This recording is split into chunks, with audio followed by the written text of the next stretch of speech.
בת 19. אני על כיסא גלגלים כי נולדתי מוקדם ויש לי שיתוק מוחין. שיתוק מוחין זה קשת של בעיות נוירולוגיות שונות כתוצאה מלידה מוקדמת. יש לי אח אחד גדול ואחות אחת תאומה. הנה היא.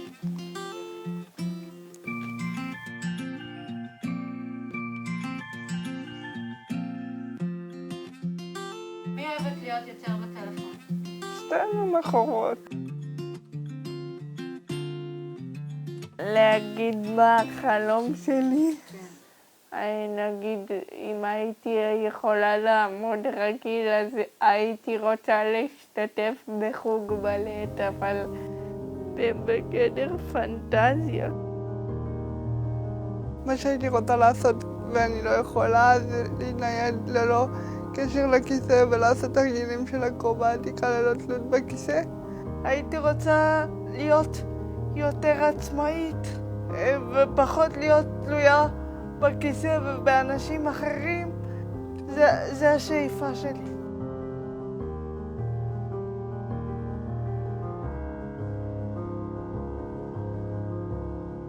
אנחנו שתינו חברות בעמותת בית הגלגלים. נפגשים לשבתות פעם בחודש ועושים פעילויות גיבוש. והיום יש לנו פעילות מיוחדת. מאוד לא שגרתית. חכו ותראו.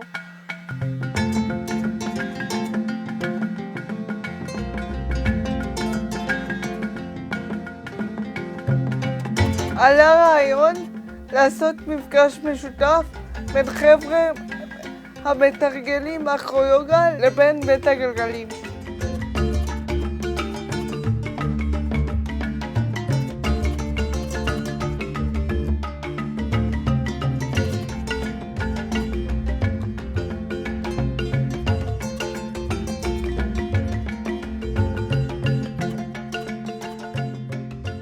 היו לי חששות כי לא בדיוק ידעתי איך זה יהיה וגם אם אני אהיה כאילו מסוגלת בכלל לעשות את זה.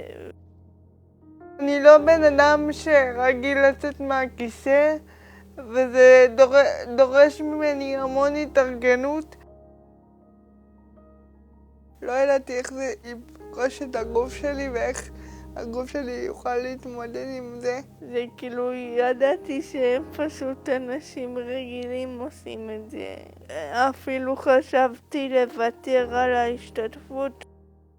אבל אז הבנתי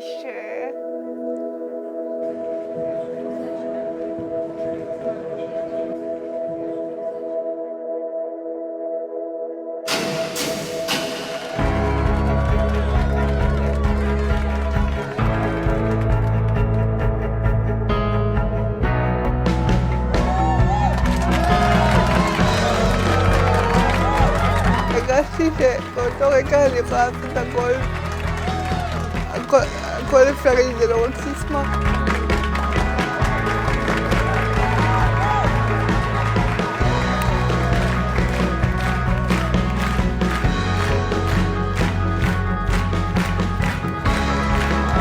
הרגשתי גאווה, היה כיף להיות ברוב המחירים ושמריעים לך.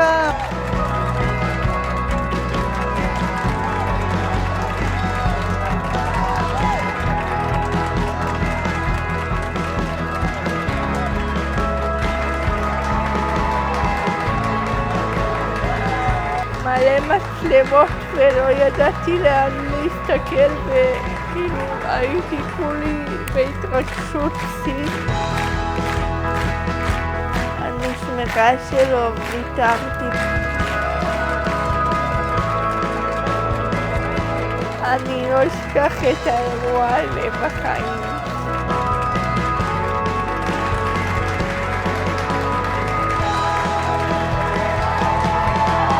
לצאת מהכיסא, לפרוץ את הגבולות של עצמך.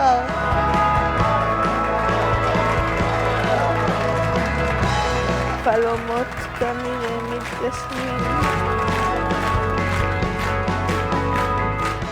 אני בת 19, אני אוהבת מוזיקה, אני עושה אקרויוגה ועכשיו אני יודעת לעוף.